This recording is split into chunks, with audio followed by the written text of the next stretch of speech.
Olá, queridos, paz do Senhor Jesus. Sorria, você está sendo filmado. Sim, é com esta declaração que eu inicio a nossa já tradicional meditação na Palavra de Deus. E eu gostaria de ler um texto conhecidíssimo de vocês, que está no livro do profeta Daniel, no capítulo 1, a partir do versículo de número 4, que diz assim a palavra. Versículo 3: E disse o rei a Aspenaz, chefe dos seus eunucos, que trouxesse algum dos filhos de Israel e da linhagem real e dos nobres, jovens em quem não houvesse defeito algum, formosos de aparência, instruídos em toda a sabedoria e sábios em ciência, e entendidos no conhecimento, e que tivesse habilidade para viver no palácio do rei, a fim de que fossem ensinados na letra e na língua dos caldeus. E o rei lhes determinou a ração de cada dia, da porção do manjar do rei e do vinho que ele bebia, e assim fossem criados por 3 anos, para que ao fim dele pudesse estar diante do rei. E entre eles se achavam os filhos de Judá, Daniel, Ananias, Misael e Azarias, e o chefe dos eunucos lhes pôs outros nomes, a saber, a Daniel pôs o de Beltesazar, e a Ananias o de Sadraque, Misael o de Mesaque, e a Azarias o de Abednego. Amém. Queridos, é um texto conhecidíssimo, que vai sustentar, evidentemente, esta frase inicial que eu deixei para abençoar a sua vida. Sorria, você está sendo filmado.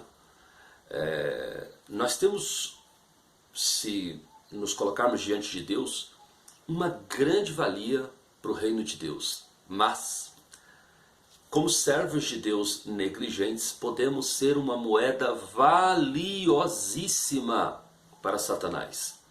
E é baseado nisso que eu quero meditar com você hoje.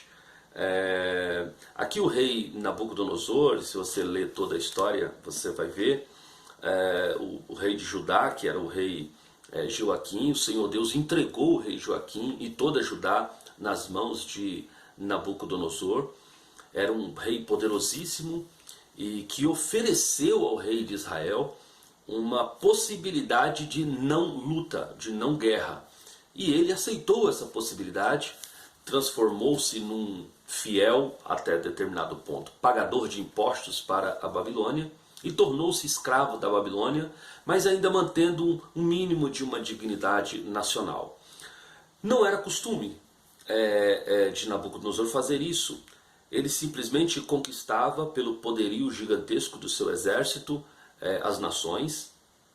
E uma vez conquistadas, essa nação se tornaria uma pagadora de impostos da Babilônia, e cederia os seus soldados, caso o rei Nabucodonosor quisesse, para engrossar as fileiras do seu exército, e ponto final. Esse era o tipo de relação que uma nação escrava tinha com uma nação que a escravizou, no caso a Babilônia. Então não tinha maiores temores do rei que conquistou a nação, porque evidentemente uma nação agora pagadora de impostos, com todos os soldados a serviço da coroa babilônica, seria impossível que essa nação recém-conquistada pudesse libertar-se aquela grande império opressor que era a Babilônia. Então não havia riscos nenhum. Mas aquela nação de Israel, Judá especificamente, mexe com a confiança do Nabucodonosor. O Nabucodonosor entende, por conta das lendas, que na verdade não eram lendas, eram verdades absolutas, de como ao longo de toda a história a nação de Israel sempre se desvencilhou dos seus adversários, dos seus inimigos. Seus inimigos podiam ser fortes como fossem, Israel sempre conseguia um meio de livrar-se dos seus adversários. E isso era conhecido por verso e prosa por todas as pessoas daquela região. Nabucodonosor, então, preocupado, o que poderia acontecer com aquela nação que tinha um Deus que milagrosamente tirava o seu povo Israel de todas as enrascadas que Israel tinha entrado ao longo da sua história. Então Nabucodonosor, e aqui ele passa a ser a figura de Satanás, que quer conhecer os segredos do povo de Deus. Ele tem uma ideia inédita. Qual é a ideia de Nabucodonosor? Ele pede para que Aspenaz, o chefe dos eunucos, busquem, antes que ele vá embora para a Babilônia, jovens de Judá. Não deveriam ser qualquer jovem. Deveriam ser jovens que essas qualidades que eu elenquei no texto, né, ou que o texto elenca para nós, eram qualidades específicas de grandes influenciadores do povo. Eram características de líderes, eram características da elite pensante e dominante de Israel, ou de qualquer nação. Pessoas que tivessem, veja bem, pessoas que tivessem uma linhagem real, de nobres, jovens em que não houvesse defeito algum, que mais? Formosos de aparência, instruído em toda a sabedoria, sábios em ciência, entendidos no conhecimento e com habilidade de transitar pelos passos reais. Essas eram as características das pessoas das quais o Nabucodonosor pede para que Aspenaz, o chefe dos eunucos, busque em Judá antes que ele vá embora. E essas pessoas são trazidas, eles são judeus, eles são povo de Deus, eles são conhecedores de Deus e da lei de Deus. Mas por que Nabucodonosor tem essa ideia? A ideia de Nabucodonosor era usar aquelas pessoas para conhecer os segredos de Israel.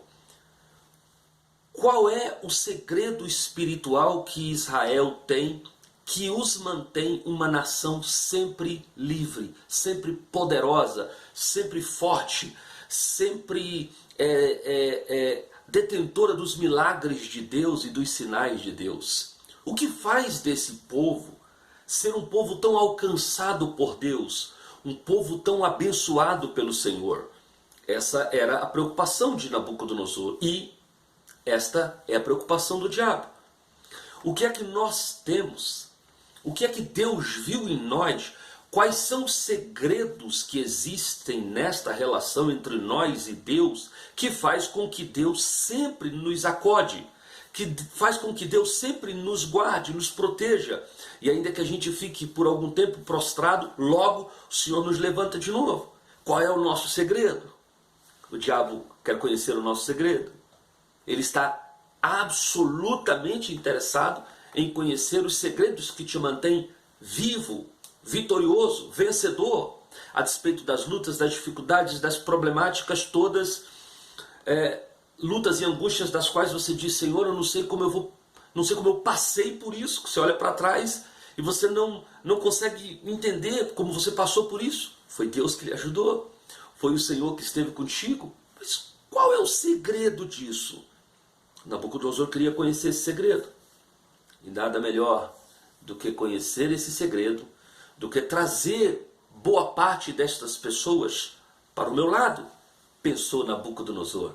Conhecer o segredo desse povo traz os melhores e faz com que eles habitem na Babilônia e eles participem da nossa comida, da nossa bebida, que eles sejam domesticados com os nossos costumes, com os nossos cultos, com os nossos entretenimentos, que eles vivenciem um pouco da Babilônia, e depois essas pessoas serviriam como uma espécie de canal de informações privilegiadas entre aquilo que poderia afetar a nação de Israel, afetar o povo de Deus. E é isso que nós temos visto acontecer nos nossos dias, onde pessoas aqui de dentro, judeus, servos do Senhor,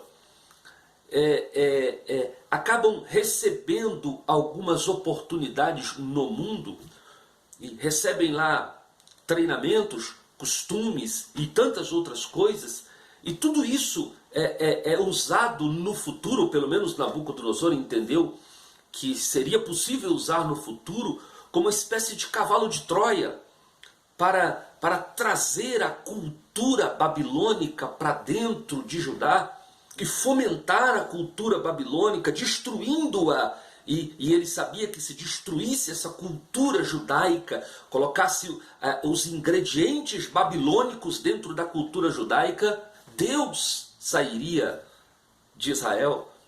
A proteção de Deus não seria mais a serviço do povo de Israel. Qual é o segredo que nos mantém ao alcance da promessa de Deus? E esse segredo seria destruído por aqueles agentes duplos que Nabucodonosor pretendia formar em 3 anos na Babilônia. Em 3 anos na Babilônia, aqueles jovens de Judá seriam instruídos na língua dos caldeus, na cultura dos caldeus. Conheceria tudo dos caldeus, a sua comida e a sua bebida e absolutamente tudo dos caldeus. O único problema, e glória a Deus por isso, é que dentre aquela porção de jovens que foram lá, 4 deles não quiseram servir a este propósito da Babilônia. Ainda que mudem, ainda que o mundo nos forneça oportunidades de mudança, de conhecimento, de ciência, acesso a coisas que a gente não teve condições aqui em Judá, acesso a entretenimentos do mundo, acesso a uma porção de coisas desse mundo, isso não pode mexer com a nossa integridade. Eu gostaria que depois você pudesse pesquisar um pouquinho sobre a raiz etimológica da palavra integridade. Integridade. Integridade é passear no meio dos impuros, sem, contudo, fazer com que a impureza deles entre no nosso coração. Sabe o que é integridade? Integridade foi o que não aconteceu com Abraão. Abraão era um homem santo de Deus, mas no momento em que ele pisou no Egito, logo ele perdeu a sua integridade. Você vê Abraão mentindo no Egito. Por isso que quando seu filho Isaac quis descer para o Egito, porque teve fome na terra, Deus disse: não desças ao Egito. Eu faço nascer plantações sem chuva aqui, para que tu colha 100 vezes tanto, só para que tu não desças no Egito. Nunca negligenciemos a capacidade que o Egito/Babilônia tem para mexer com a nossa integridade. Nunca negligencie isso. Muitos dos que desceram para o Egito saíram de lá piores. José foi uma exceção. José manteve íntegro no Egito. Ele entrou no Egito. O Egito deu a José uma honra extraordinária, mas não foi capaz de mudar a essência de José. Na Babilônia, Daniel, Ananias, Misael e Azarias receberam lá outros nomes: Belsazar, Sadraque, Mesaque e Abednego, respectivamente. Mas ainda que mudassem a sua identidade, mudassem a sua comida, mudasse o acesso que eles tinham à cultura, mudasse o acesso que eles tinham às informações, aos entretenimentos, mas isso não foi suficiente para mudar a sua essência. Daniel reuniu com seus companheiros e tomou uma decisão. Qual era a decisão? Qual foi a decisão tomada por aquele grupo de 4 jovens? Não vamos nos contaminar com os manjares do rei. Primeiro. E o que levou aqueles homens a entenderem que aquilo da Babilônia lhes seria uma contaminação? Muito simples, porque a Bíblia diz que todo dia, 3 vezes ao dia, Daniel, seus companheiros oravam, virado com o rosto para Jerusalém, ou seja, não esquecendo das suas raízes, não esquecendo de quem eles eram, de qual era a sua essência, de quem era o seu Deus, de qual era a sua gente. Eles não perderam as suas raízes. Eu vejo muitas pessoas que, às vezes, só uma ida à faculdade já é capaz de mudar integralmente a vida dessa pessoa. Faz com que essa pessoa deixe a sua integridade e troque tudo por um prato de lentilhas. O que Deus nos chama neste dia para entendermos é que, ainda que Satanás queira nos usar para ser um propagador da ciência do mundo, dos entretenimentos do mundo, das coisas do mundo que seriam capazes de denegrir por completo a nossa relação com Deus, nós diremos para Satanás: não conte comigo. Manterei a minha integridade. Independente de onde eu ande, com pessoas que me relacionam, com entretenimentos que me são disponíveis nesse mundo, isso não mudará a minha essência que eu tenho por Deus. De Deus eu não abandono. E de Deus e das suas coisas eu não me esquecerei. Por que farei isso? Porque os meus olhos estarão virados para o Senhor, clamando a Deus para manter sobre mim a sua integridade. Sorria, você está sendo filmado. O diabo quer muito usar você como esse instrumento, e tem muita gente fazendo isso. Tem muito da cultura do mundo sendo inserida em Judá, por causa daqueles que de Judá saíram, deliciaram-se com a cultura lá do mundo e trouxeram ela para cá. Mas essa cultura trazida da Babilônia para cá tem um interesse, que é denegrir a nossa relação com Deus e tirar esse aspecto extraordinário que é a ação de Deus miraculosa a favor da nossa vida. Não permita isso. Continue sendo um instrumento de Deus. Eu abençoo a tua vida com a bênção desta palavra. Satanás não irá usar-nos como instrumento. Eu sei que ele está de olho em nós, no que nós conhecemos, em como temos capacidade de influenciar pessoas. Mas a nossa influência, a nossa capacidade de influência será para abençoar o reino de Deus. E as coisas de Deus é que partirão da nossa boca para abençoar aquele que nos ouve. Deus abençoe a sua vida. E se você gostou desta palavra, tem um gesto de cristão, compartilhe essa palavra. E também inscreva-se no nosso canal, deixe o seu like, assim nós teremos condições de que esse vídeo chegue a muito mais pessoas. Deus abençoe a sua vida, em nome de Jesus, e até a próxima.